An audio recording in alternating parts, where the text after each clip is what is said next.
Remember all those videos that we made years ago talking about the idea of then Anaheim Ducks center Trevor Zegras potentially getting traded to the Montreal Canadiens? Once upon a time, that was a pretty big discussion point, and once upon a time, we generally thought that there could have been a genuine link. Zegras was a former Anaheim Ducks draft pick back from 2019 that didn't really pan out with the Ducks. I say that loosely because he actually did have some pretty productive seasons with Anaheim in the earlier parts of his NHL career, but the last 2 seasons of Zegras in Anaheim were not great. This was around the time we started to see Pat Verbeek and his team take place and take hold into what would inevitably become a Pat Verbeek-styled team. Zegras, with all his lacrosse goals and Michigan moves, just didn't really fit the Pat Verbeek style. And so, for quite a while, we did have trade rumors surrounding Zegras, and the Montreal Canadiens were always a team that were linked to him. Now, in 2026, there is another conversation that we can have surrounding Zegras and the Canadiens, but it's not one that links the two together. Instead, it compares and contrasts. Today we're talking about how Kent Hughes and the Montreal Canadiens look even better because of the recent news with Trevor Zegras. If you hadn't been paying attention, Zegras was in need of a new contract as he was coming off of a $5.75 million AAV deal. A somewhat short-term deal that was started out back in 2023-2024, which unfortunately was the worst way to start out that contract. As we've noted, Zegras was a multi-time 60-point guy with the Anaheim Ducks in 21-22 and in 22-23. But the season after, the very first year of his new deal, he only scored 15 points and he only played 31 games. Give it another season, and some supposed rest and recovery in between, and Zegras only gets 32 points in 57 games in 2024-2025. This is when Pat Verbeek finally pulls the trigger, sending Zegras over to the Philadelphia Flyers, and it's one of many moves that the Flyers and the Ducks have made between each other. The Leo Carlson offer sheet does not count, but between Zegras and Drysdale, Cutter Gauthier, and Ryan Poehling, the Flyers and the Ducks are 2 orange teams that make a number of moves with each other. And I, for one, was pretty skeptical of what Zegras would become in Philly. My entire mindset was, hey, Rick Tocchet, as the head coach of the Philadelphia Flyers, is not a guy who really prefers players who play like Zegras. So I was really interested in seeing how that fit would look. But, contrary to my belief, Zegras actually did pretty well this previous campaign, scoring 67 points in 81 games in his first season under Rick Tocchet. He also scored 6 points in 10 playoff games, which obviously is a good mark for a guy making his NHL postseason debut. Unfortunately, though, not everybody who plays a super skilled game was able to succeed in Philadelphia under Tocchet's first year. Matvei Mishkov reduced his point production, and he didn't really have the best season in general. Lots of controversy surrounding ice time, opportunity, and what the Flyers want this guy to be able to do. It's really interesting because Tocchet seems to excel with skilled guys as long as they're American. If they're European, no chance. But anyways, Trevor Zegras has just re-signed with the Philadelphia Flyers on a contract that pays him $9.125 million a year.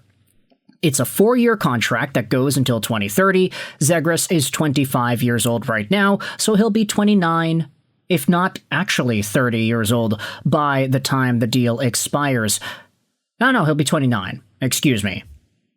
But all's this to say is that Kent Hughes and the Montreal Canadiens, since they were a team that was in on the Zegras sweepstakes multiple years ago, I think it is fair to acknowledge just where the market for this player has gone and how Hughes and the Habs look like they've come out on top. Take a look at this article posted by Elias Edmondson from yesterday on HabsFanatics.com that talks about how Kent Hughes is looking even more like a genius after the latest contract signed by Trevor Zegras. The article goes out there and describes the new 4-year deal handed out to Z on behalf of the Philadelphia Flyers, $9.125 million per year, 4 years long. The number is justifiable for a player of his caliber, the article says. Zegras recorded 67 points, including 26 goals in 81 games, but he remains a fairly inconsistent player who comes with a few question marks, and he'll now make more money than Nick Suzuki, Cole Caulfield, Juraj Slafkovsky, and basically the same amount of money as young Ivan Demidov. In the end, the deal is worth $36.5 million. And the funny part is, the contract isn't even that long. It's 4 years. 9.125 on a 4-year deal in this market is reasonably okay for a guy whom you could expect to get 60 to maybe even 70 points a season. But this really does highlight just how superior Kent Hughes and the Montreal Canadiens cap management has been. Cole Caulfield came out of that same NTDP team as Trevor Zegras, and he was more productive. He had 88 points this most recent season and 51 goals. Caulfield has a contract that goes on longer than Trevor Zegras' right now, and he is over $1 million cheaper per season than Trevor Zegras. How crazy is that? You can have a guy that's significantly more productive, who is more proven and more consistent, and this guy signed on longer and cheaper. Same thing could be said about Nick Suzuki.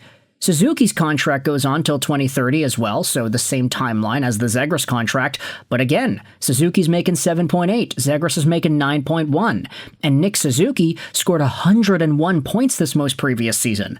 He had more assists than Trevor Zegras had points total in their most recent NHL campaign. Now, I understand that you can say, hey, Lego, we all know that Caulfield and Nick Suzuki are better players than Trevor Zegras. Why are you rubbing it in everybody's faces? Yeah, I think everybody kind of acknowledges that Zegras, while he is a fine player, he ain't a Caulfield or a Suzuki. Just yet, or maybe even he never will get to that point. Who knows? Either way, this is a player that is getting a lot more money than some of these other Canadiens guys.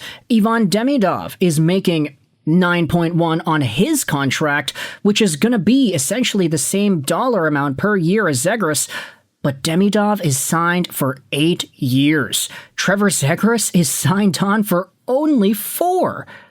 And he's younger than Zegras as well, not to mention the fact that he just went out there and had a 62-point debut season in the National Hockey League and was half a point a game in the playoffs. Demidov and Zegras are essentially the same productive caliber player if you just look at the points and the numbers right now. But the fact that Demidov is 5 years younger than Zegras also is a meaningful factor.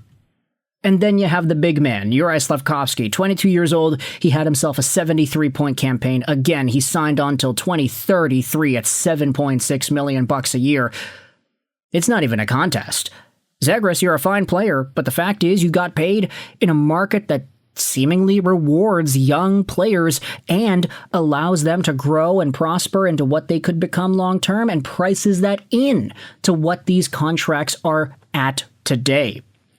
Meanwhile, the Caulfield, Suzuki's, Demidovs, and Slafkovskys were handed out by Kent Hughes back in the era where you didn't need to be paying a whole bunch of years into the future. You could get away with signing a guy till 2033, making 7 point whatever million bucks a year, and he's a 70-point guy. Kent Hughes comes out of this the ultimate winner, but I want you to let me know your thoughts in the comment section below. How do you feel about this new Zegras contract, and how does it affect the way you view the Montreal Canadiens and their contracts? This article on HabsFanatics.com is going to be linked in the description for your reading pleasure. I hope you enjoyed this video, and bye.